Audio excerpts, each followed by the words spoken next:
Let's clear the night phlegm out of my throat before I start talking. It's not even, it's 5:30, I guess, so that's a reasonable hour.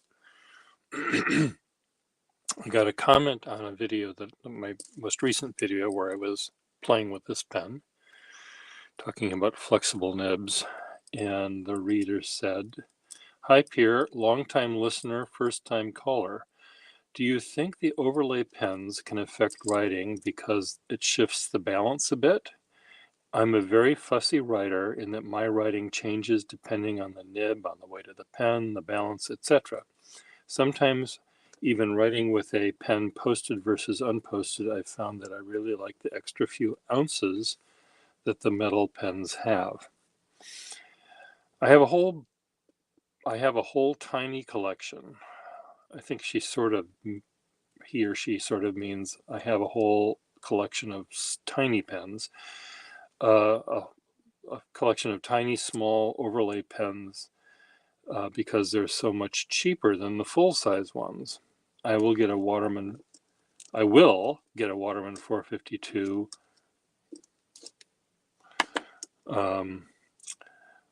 or an 0552,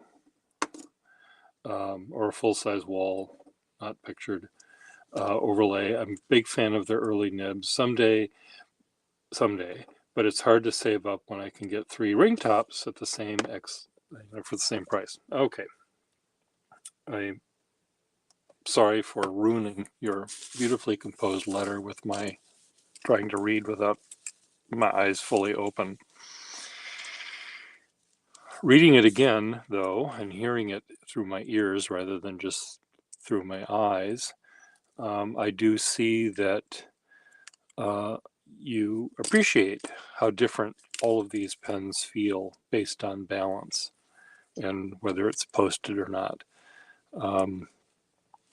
I once was a guest expert, I guess, at a Neiman Marcus, or I think it was Neiman Marcus. We're opening a little Mont Blanc shop in their store, a little Mont Blanc corner. And of course, they were selling Mont Blanc pens, and for Mont Blanc prices at Neiman Marcus, or as my brother calls it, needless markup. And yes, you pay for their expert service and taste. Well, the expert pen sales lady wouldn't know a pen if she tripped over it. Oh, feel the balance in your hand. You could say that about a fork or a rake or a shovel or a hot dog. There's no, yes, you feel the balance. You can find the center of balance of anything. For example, if people are used to only writing with a Bic pen or a number 2 pencil, they're going to feel a difference. Feel the length in your hand, or feel the $100 worth of pen in your hand when there's $100 less of money in your pocket, because you buy this pen from us, or $1,000 or whatever it was. So yes, there is going to be a difference between all of these pens: short, long, solid gold, gold fill, sterling, or plain, regardless of their length or size or manufacturer. You're going to discover the sweet spot. If where the fulcrum, if you want the balance to be more further forward or further back, you're going to discover whether it's going to function for you. But most of the time, I don't have such a set desire, and I let the pen tell me what to do. I have no willpower. And but I do, the first thing that tells me what to do is the nib type. And if the nib type is very, very fine and sort of stiff, it might suggest how I'm going to draw, or what I'm going to write, or how I'm going to think.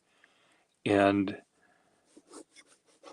whether this nib is on a long skinny pen or a big fat heavy pen maybe won't make as much a difference, but sometimes it does.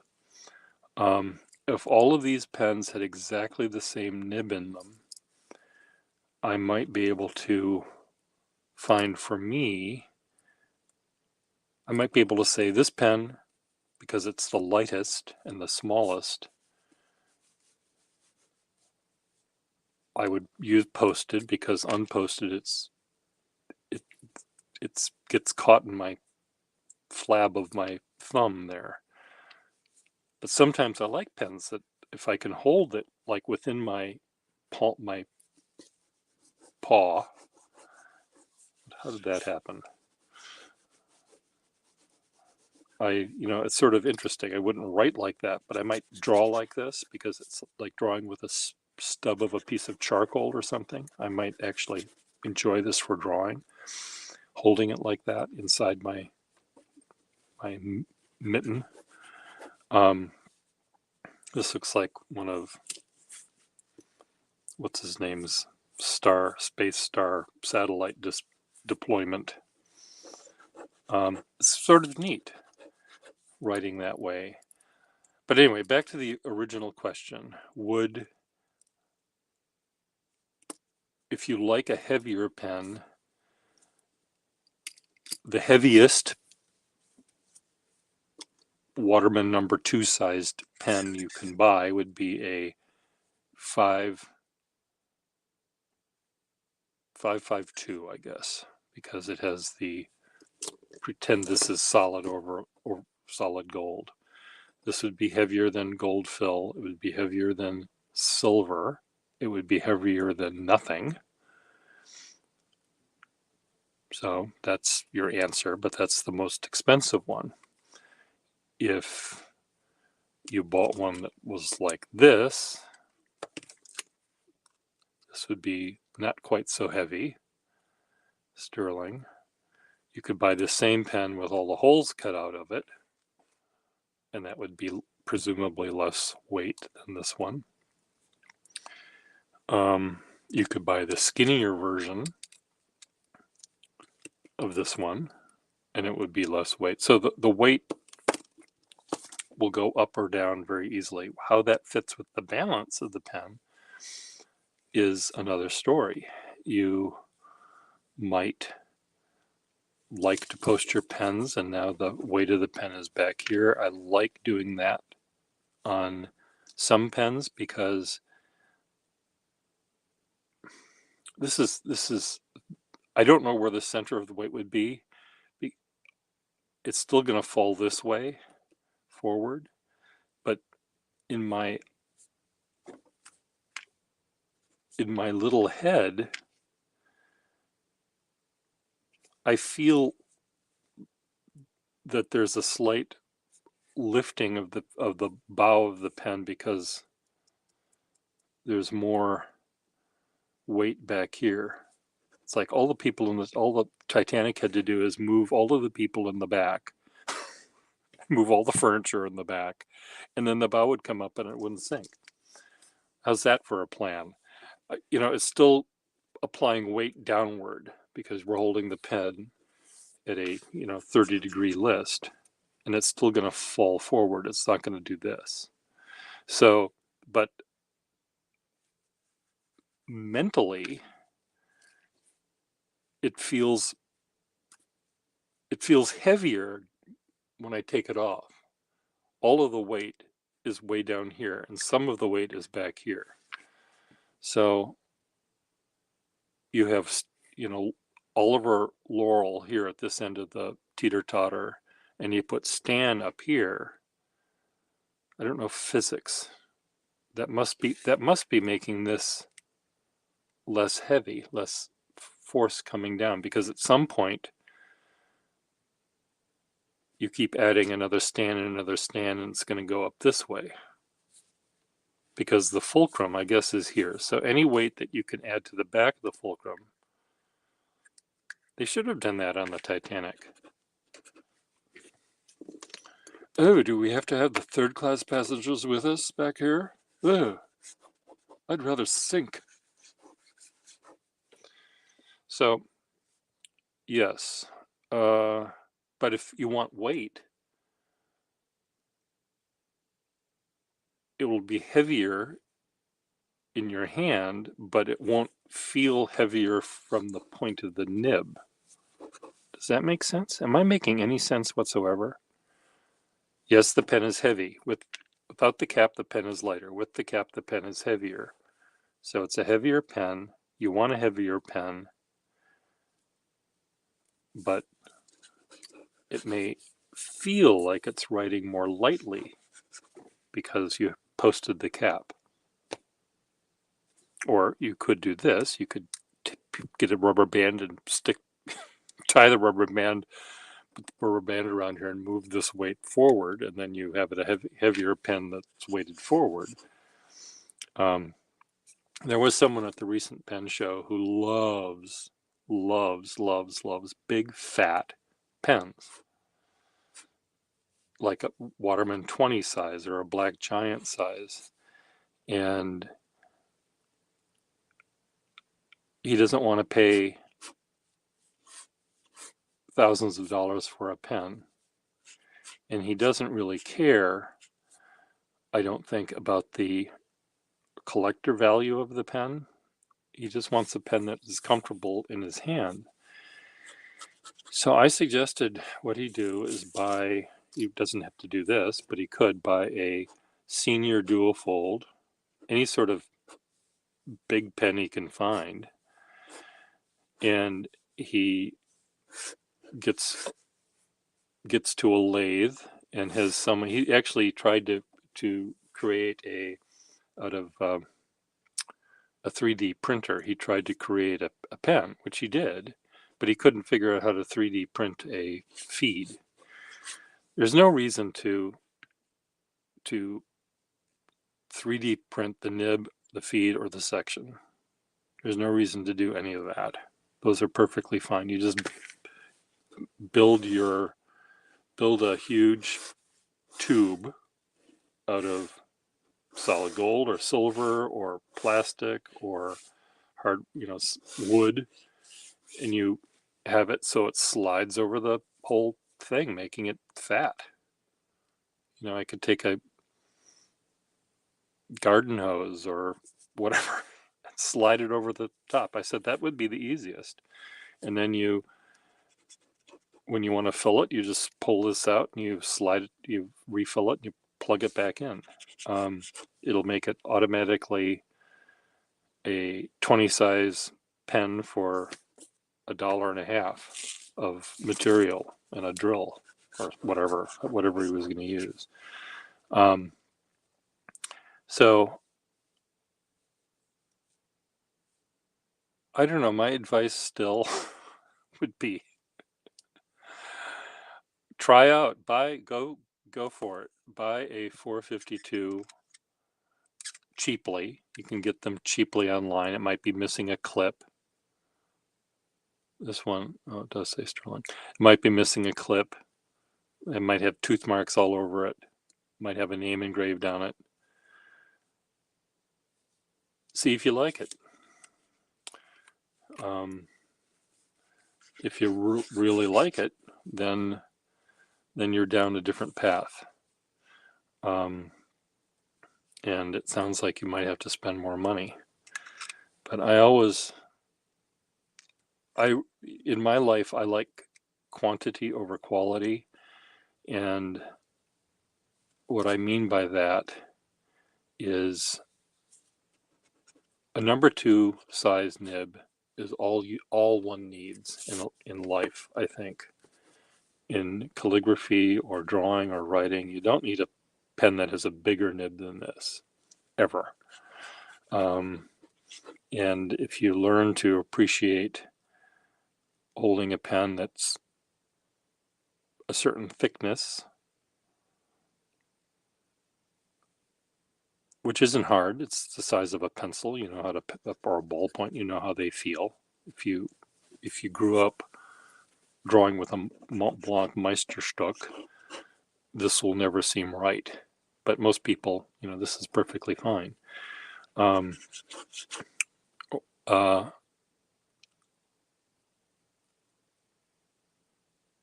Just the difference on all of these things, the biggest difference, 99%, I think, of the difference is the nib. What is the nib telling you? And the nib will dictate everything else and how you use it and how it feels in your hand, and you can post it or not post it and feel the difference it has. But I, for my sanity in remembering what pen has what nib, usually in long, slender pens like this one, I will put a long, slender nib, usually one that has a delicate sort of flexibility to it, because I think of this guy as the 98-pound weakling who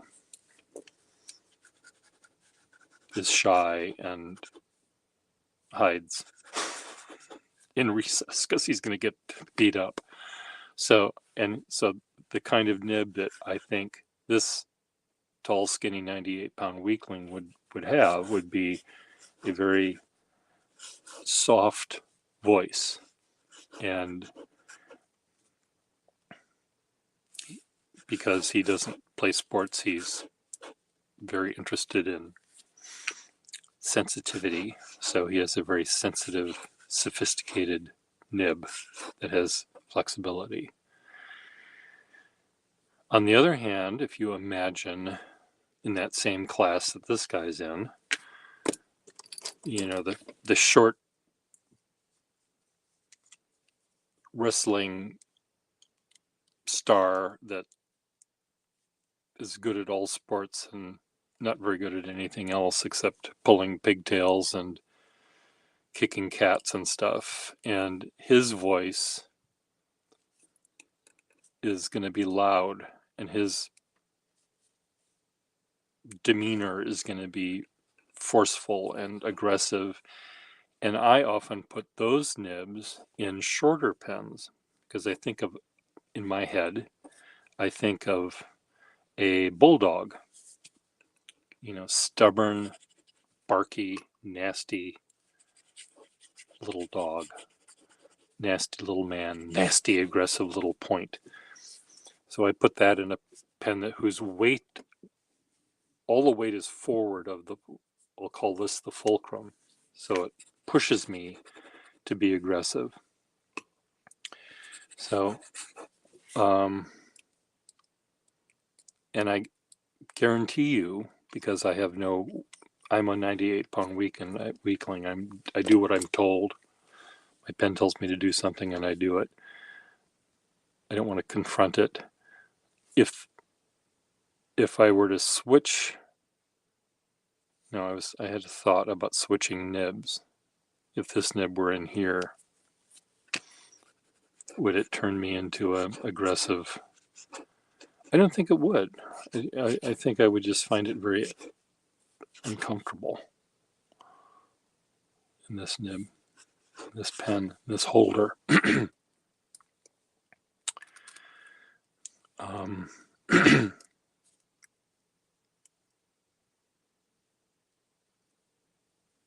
So extra weight. You want a pen that has more weight.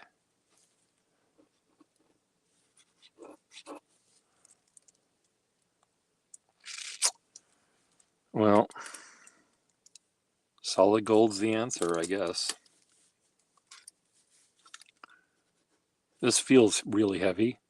It's gold fill, but it feels way heavier than this pen. It looks bigger to me than this pen. It isn't. It's the same size. It's just the gold the gold is glitzy and it just draws attention to itself and it says, look at me, I'm important. And maybe that's a factor too. I put a louder nib, or I want to write louder, more loudly when I'm using this pen. Someone said this is a wonderful safety pen. It is. I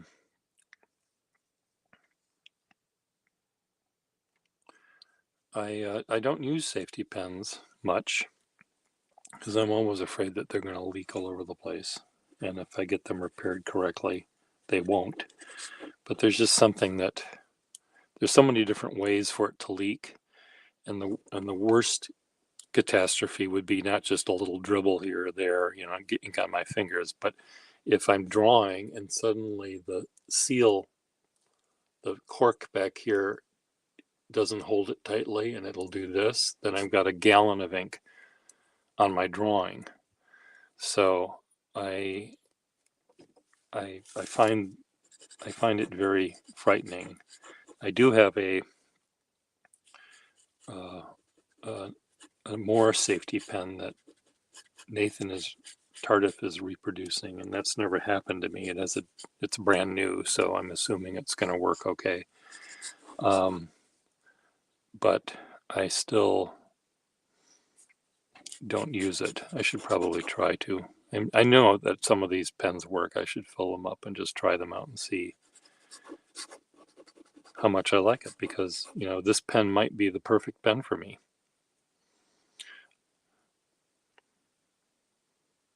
Why would I say that? I don't know. It's ridiculous. I don't want to draw with waterproof ink. Do I like the fact that this is a smooth section and the threads are way at the front? I don't think that's important to me. No, it's a lovely pen. I'll never use it.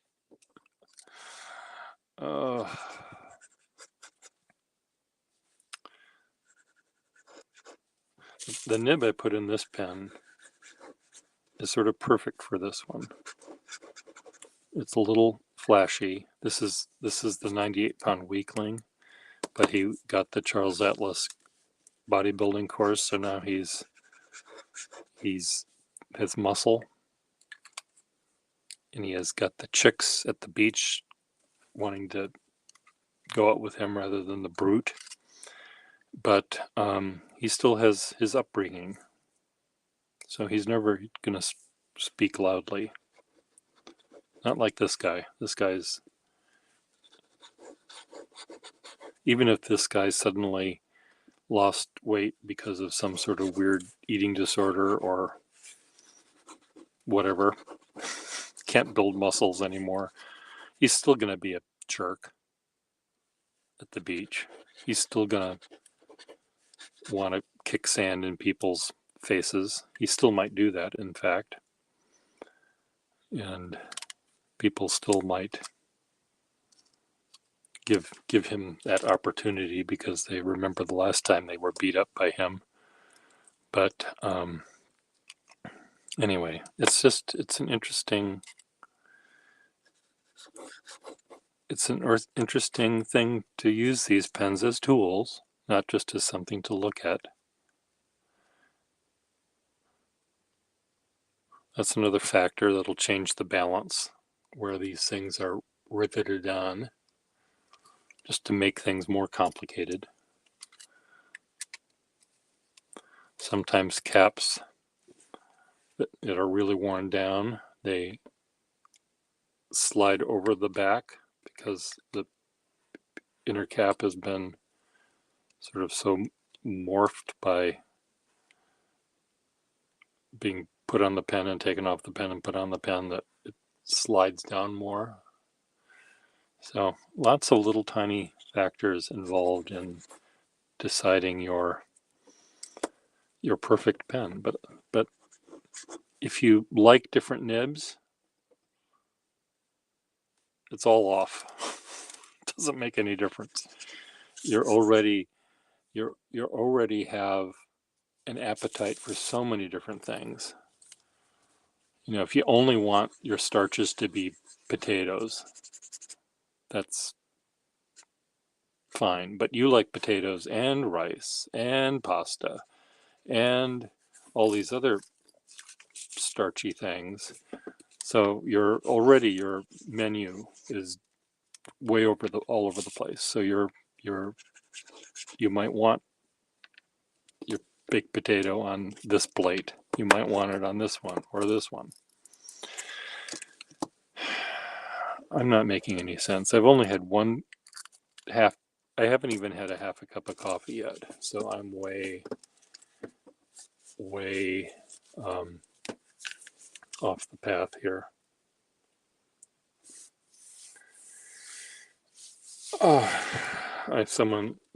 Tasha mentioned that she's falling asleep and she gets to hear a calming voice. Well, I'm glad it's calming to you. I had a conversation with my brothers and our realtor last night on Zoom and talking about the offers we've had for our childhood home, and it was not very calm last night. There was one buyer said, we'll give you $200,000 less than you wanted, but you have to fix the deck to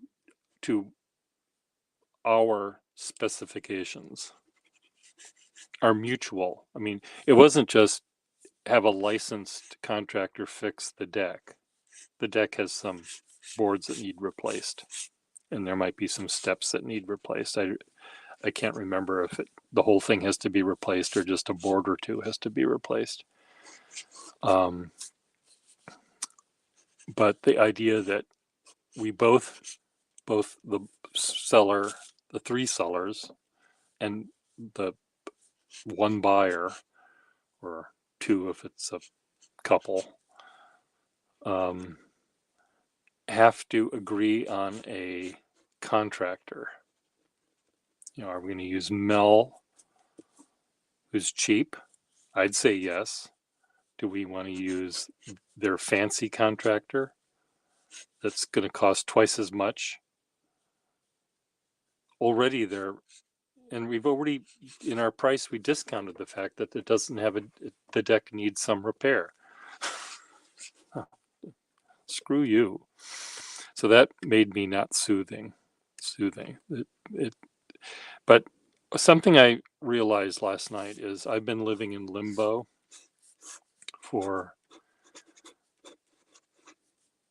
since my father died. I know we've had this house we have to sell, and since we put it or getting it ready to put on the market, and I've been in Minneapolis and not here at my usual perch, I feel like I can't do anything because I might have to go back to Minneapolis and deal with the house, or I might have to do something else, spend money of mine to fix this deck. Because this deck, the money to fix that deck, we don't have. I'd have to take out a loan to fix the deck to sell the house. Like, no way.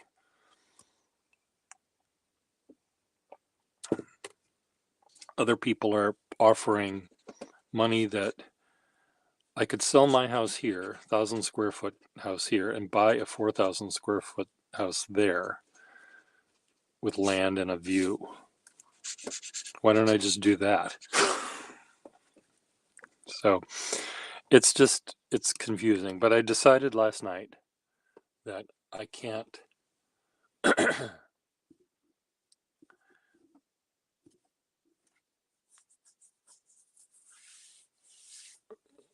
why is Tasha for you to do that? So right now I've decided I'm not going to be in limbo on him. I'm going to get my feet firmly planted here, clear my work desk so I can actually work. I just said, why do I have to bother clearing it? Because I'm going to go back to Minneapolis in a week. Well, that may not happen. We're going to if it sells, if they accept our counter offer, I might go back in a week, but I'm just going to assume that it's not going to sell right away. And so I'll do what I can do here in terms of getting my life here in order. And part of what I have to do is I have a job. I've been hired. This is an actual job where I have to put on shoes and pants. And in this case, a hard hat. They're going to give me a hard hat and a very fashionable chartreuse or Dayglow orange vest. And I get to go on a job site and do drawings of the workers working for pay. And I hope that they like what they get from me. And I hope that they, it's not a full-time job, but they're a construction company. They're a construction management company, and they hire tradesmen to do iron work. They hire tradesmen to do plumbing and electrical work. They hire laborers to carry big heavy things here and there and dig ditches and maybe pound a nail or two if they use nails anymore. I don't know whether a welder is in the iron worker camp or if that's a laborer job, but I see lots of people doing lots of things. Some people have sledgehammers and they're pounding something in that didn't quite fit, and other ones using a rake cleaning up the mess, and some are using a shovel and wheelbarrow, but other ones are operating huge, heavy, $1 million machinery. And so they wanted me to capture all of the trades, not all of the workers, but all of the trades being done. And they like my sense of humor. So I think that last night there were two guys. I don't know again whether they're laborers or tradesmen, but they were riding. Here's a chair. Here's sort of a podium for the chair. The worker would be here. We're looking at him forward, and there's some control panels, levers here and here. And then down here, there are two big propellers. And it has this sort of grid work over the whole thing, and then the motor to work the propellers. And they're sliding around like they're bumper cars on hardening cement, concrete. I was told the difference between cement and concrete, and one is the finished product and one is the thing that I think cement and aggregate equals concrete. Cement glues the aggregate to make concrete. So they were smoothing the concrete. So it's all flat, extruded by the big gloopy machine, and then sort of flattened out by someone made level, and then they polish it with this thing, or they level it with this thing. So there were three guys using these devices, and it was like bumper cars. And I did a drawing of that, and using my iPad and sort of an animation aspect to my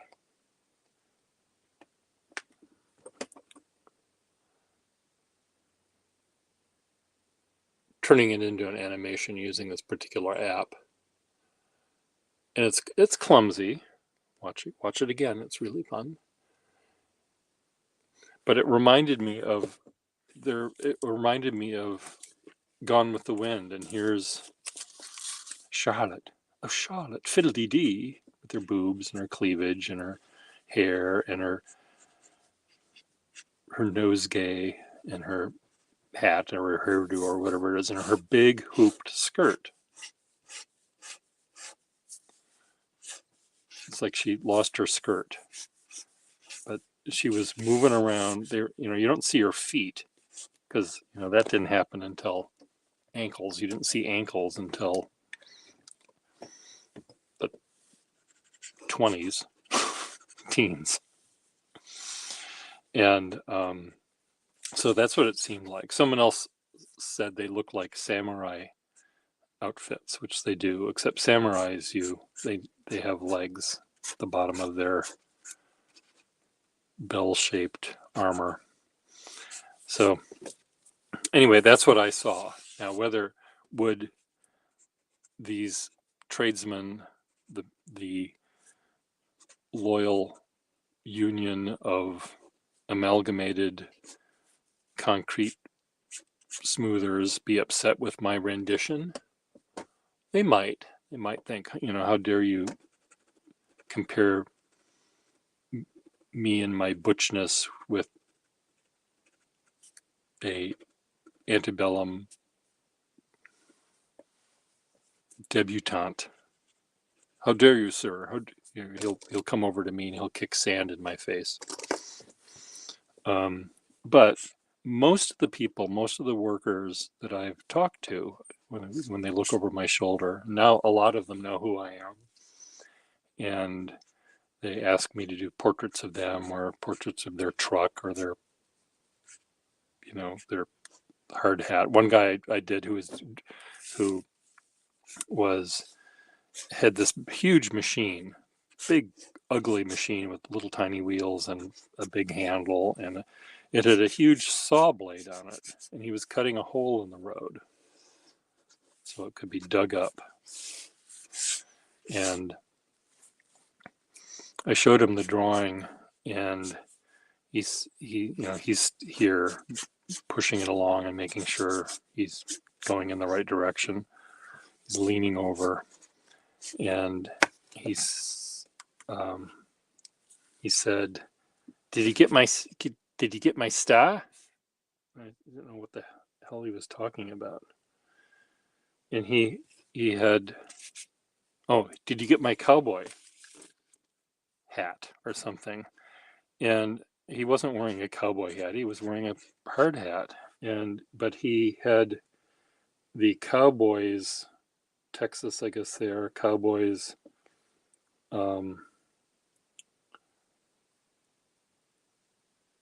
logo.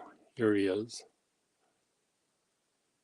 Logo on, this big star on his helmet, his hard hat.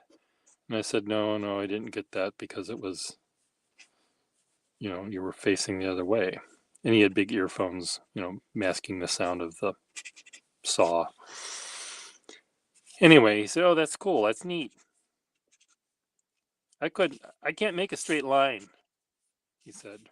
And I said, "You just made one." I pointed it out to him. I said, "Look at that thing. It's perfectly straight." No. I meant drawing. I can't draw. Never could draw. Well, okay. That's fine. But he likes the drawing I did. And the other people are coming up to me now.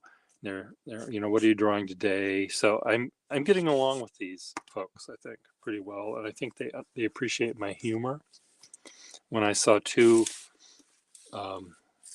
excavators, from my angle, my point of view, these big backhoe things and their big claw things and their big teeth things, and they're moving around and they're digging in two different, or one big hole. One's at one end and one's at the other end, but I'm seeing them when they're sort of from the hole from the from the top looking down. Here's the ditch they're digging, and one is digging here and one is digging here. But if I'm standing here looking at it this way, they look like they're both, you know, wolves eating the same Bambi. They're eating Bambi. Here's Bambi, and they're both chomping away, and they're being very aggressive. And I explained that to one of the drivers of one of these things later on, and he, yeah, I never thought of that. That's neat, they would say. There was another, I forget exactly how this worked. There was a little bobcat. That's how it worked. There was a little bobcat. There was a pile of gravel. And then there was this big scoopy thing on a bulldozer here with its scoop ready. And the little bobcat would take a mouthful of gravel and put it in the mouth of this thing. And I said to this guy, I said, it reminds me of birds that have to eat the food before they give them to the chicks. Oh, never thought of that.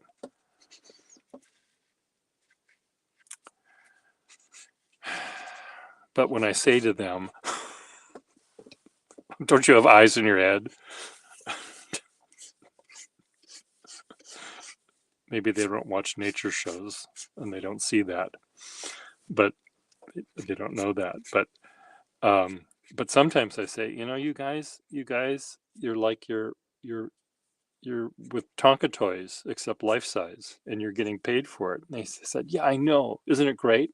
So they do understand that. They do see, in many senses, that they have playfulness in what they do, that it is play. They are doing what they want to do. They may bitch and moan, talking about how horrible it is for them to have to get up early and don't get paid enough for what they do, but they are having fun, lifting up big heavy things and riveting them together. Last night, as I was walking around the block, I looked up, because this building that's next door to us is 5 stories tall, so that's tall in my book. I looked up and I saw it was so cute. It was cute. From, again, where I was standing, looking up, and from my point of view, there were 2 cherry pickers, and that's what they look like. Aw, they're necking. They're like giraffes, and their little hearts coming out. The hearts weren't actually there, but it was really, really sweet. It's like when the workmen leave, then the machines are still alive and they're doing what they're doing. Well, in reality, as I was walking back from the other direction, they were like this. They were far away from each other. But when I was here, they looked like that. The angle was different. So sometimes me finding a really interesting angle to make the drawing, I'm finding something that I find visually interesting, or a pun, or not a pun, a visual pun, sort of, I guess, like this might be.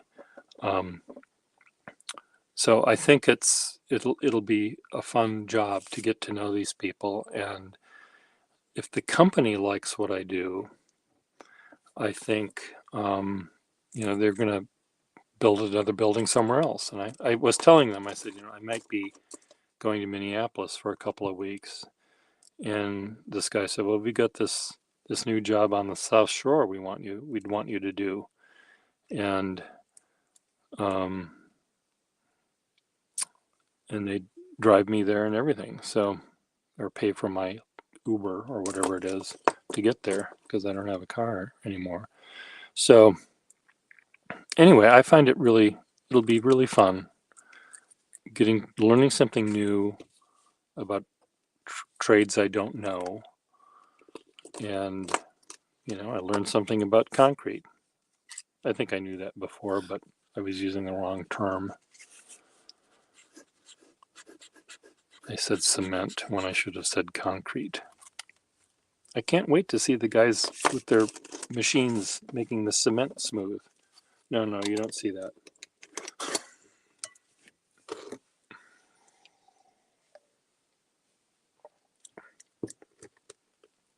Is that right? I think that's right. Cement is the glue that hardens. The rocks and the aggregate are already hard, and concrete is the result. Is that right? Let me just look this up. Concrete. Let me look up gin and tonic and find out how you make a gin and tonic. Let me find out how you make. I once was a scammer, this non-English speaking person or some sort of weird robot-y thing was telling me how much they loved me, and they're looking for, they always have big boobs. She had big boobs. They're always looking for, oh, the perfect man. My other man cheated on me, and my parents were killed in a car accident when I was young, and the violins are playing, and again, it's this computer or this hairy man in Pakistan. I'm not saying all men in Pakistan are hairy or that they're trying to get money out of me, but they said that they were a bartender in Manhattan. Oh, do you know how to make a Manhattan? I said. How do you make a Manhattan? Oh, I'm just learning. No. No. If you're behind a bar, you know how to make a Manhattan. I should have asked, how do you make a gin and tonic? Where was the Congress of Berlin held? Who's buried in Grant's tomb? App library. I don't want an app library. I want this. Okay, what am I looking up? Concrete.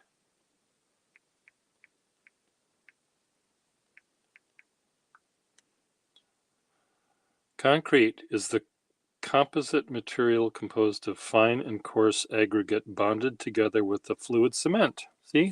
Concrete equals concrete. Glue plus shit equals concrete. Oh my God. It just reminded me of this awful dream I had, which is very appropriate.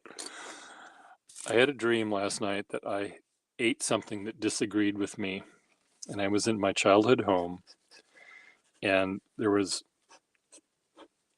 unable to get to the bathroom. So I went out onto the deck, and out from the netherworld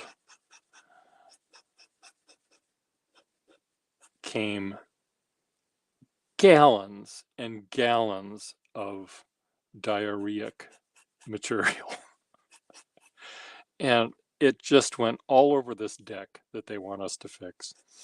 All over this deck, dribbled through the cracks and holes on the deck, all over the lower patio thing. And it just would not stop. This greenish, it was like lumpy pea soup. How did I get onto that topic just now? God, my brain is just gone. I think I need more coffee, but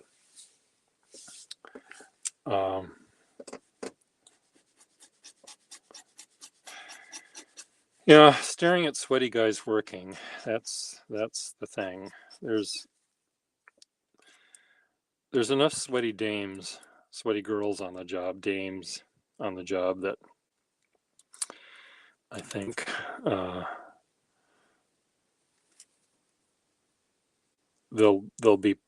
they might be posing for them.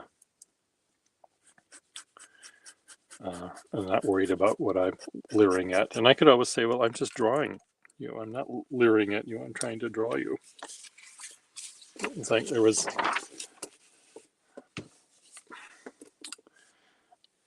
a roommate of mine, a rather shapely woman, and she was very upset. She got home and from the tea, and all these guys were looking at me. They were leering at me. You know, you guys are just horrible. And I looked at her and I said, "Were you wearing that T-shirt?" She said, "Yes." And the T-shirt was one of these, I don't know, vaguely political commentary that had like 25 words in it. Yeah, I was reading your shirt, lady. If you don't want me to look at your shirt, don't put words on it.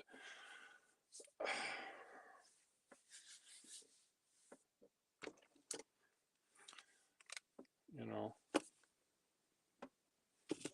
think.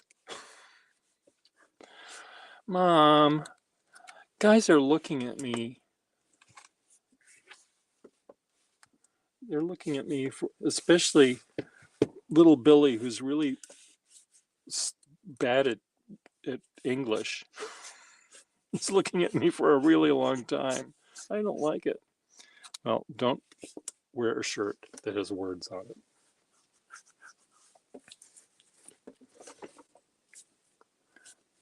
There was a law, speaking of construction workers and women. Here's a construction worker. So here's the man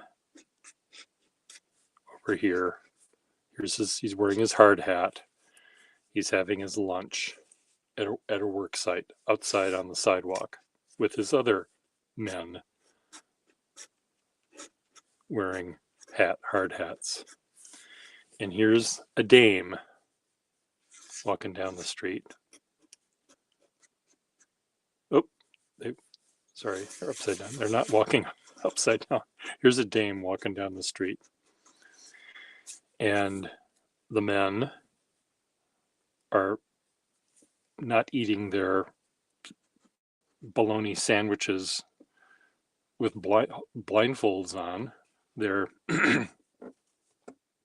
have their eyes open, presumably, to make sure they get the sandwich in their mouth, among other things. And they're looking, and they weren't whistling or catcalling or saying anything. They were just looking. And a group of women brought a resolution to the Minnesota legislature, the anti-ogling law, making it against the law for these guys, or any guy, whether they have a hard hat or not, to look at them for more than 45 seconds. So start your watches, tick, tick, tick, tick, tick. Now, where this starts, I do not know. Presumably, the women start their stopwatch when they see the guy looking at them. Now, they might be looking maybe across the street. They're blocking the way is this very handsome man over here that they're looking at, but they're waiting for these people to walk past so they can keep looking in that same direction. Who knows what they're looking at, for God's sake? But the thing is, this human over here has to be looking at this man over here for at least 45 seconds straight, with looking, and then look every once in a while, glance at their stopwatch to see if it's over 45 seconds. So they're ogling them.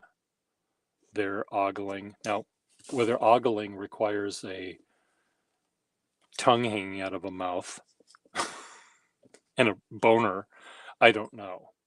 Is that what ogling means? So it's just stupid. If you don't want people to look at you, wear a burqa, and then someone's going to be interested in that. Good morning, Nitro Squid. I'm talking like I've had 500 cups of coffee, and I barely even had one.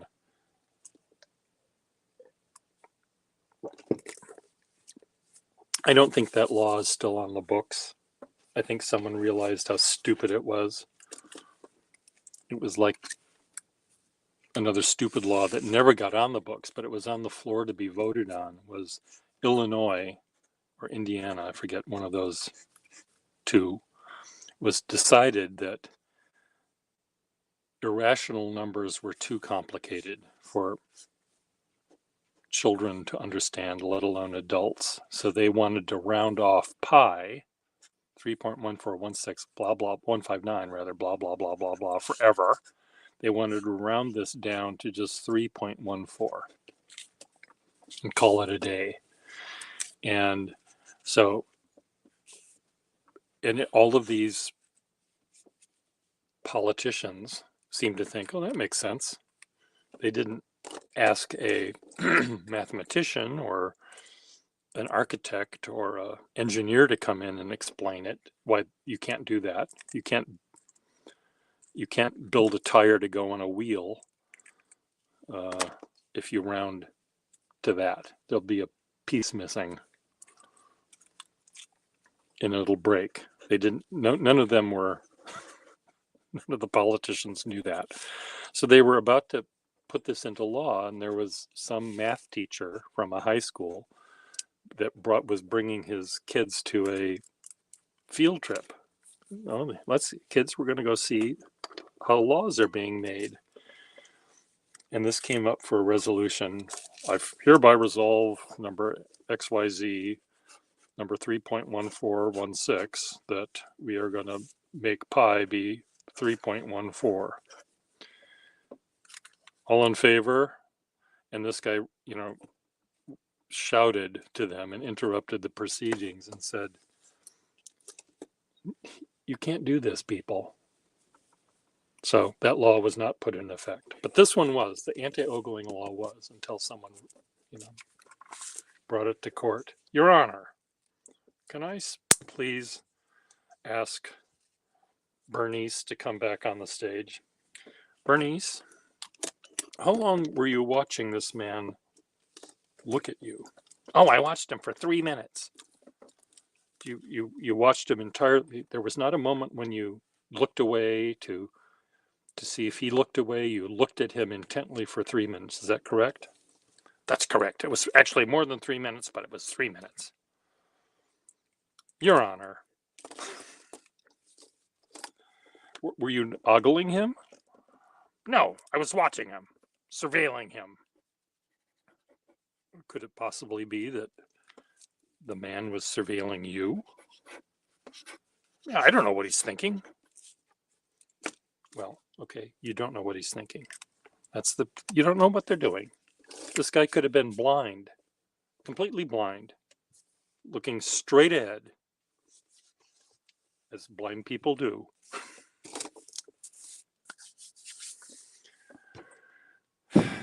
Presumably. I mean, I don't know. I'm not blind, but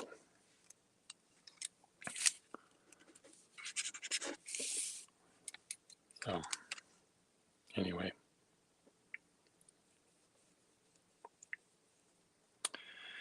Once we get to read each other's mind, it'll be really, really simple. But we don't know how to do that yet. We know how to declassify classified documents by just thinking about it. We do know that. Mr. Trump, we have finally got a transcript of your brainwaves. We finally figured out how that works. So we've got a transcript of your brainwaves, and we've been looking through them, and the closest thing we found to that was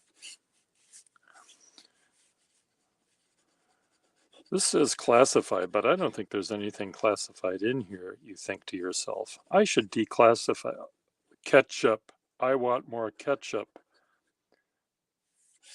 That's what it said. I can read it again if you'd like. Did you actually declassify it, or did you want more ketchup? Seems to me that the strongest vibrations that your brain wave was giving had to do with the ketchup. So, not about declassification. I want a special master to look at my brain. need someone that with an electron microscope to look at it to find it. Okay, I'm done. 5 people are watching me. You could have been sleeping. You could have been out ogling men or women, or whatever your fancy is. You could have been having a cup of coffee.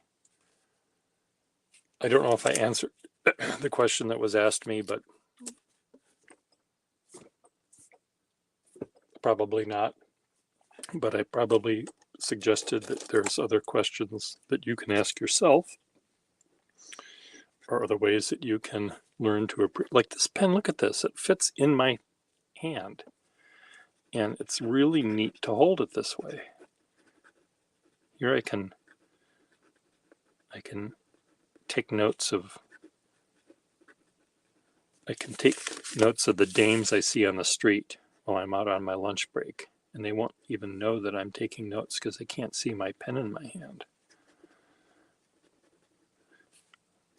She has a t-shirt on her that is covering ample bosom that says the following: once upon a midnight dreary, while I pondered weak and weary over a quaint and curious volume of forgotten lore. See? I wasn't ogling, Your Honor. I was writing down, transcribing her t-shirt onto my napkin, and I only got through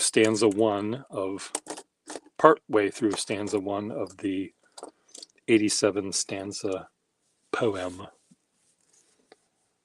Okay, Tasha's falling asleep. Good night, everyone. Good night, Nitro.